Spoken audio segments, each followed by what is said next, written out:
you want to upgrade your bathroom for safety, but you're worried about the cost. Well, you're not alone. The good news is there are real options to help you. First thing you should do is talk to your local contractor and see what kind of options they have.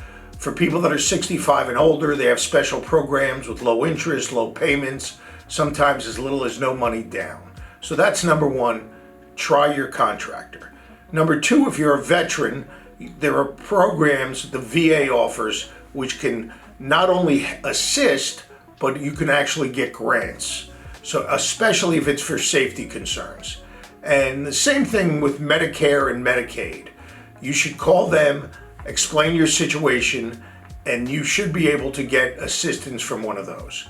But the key is getting a reputable company to work with you.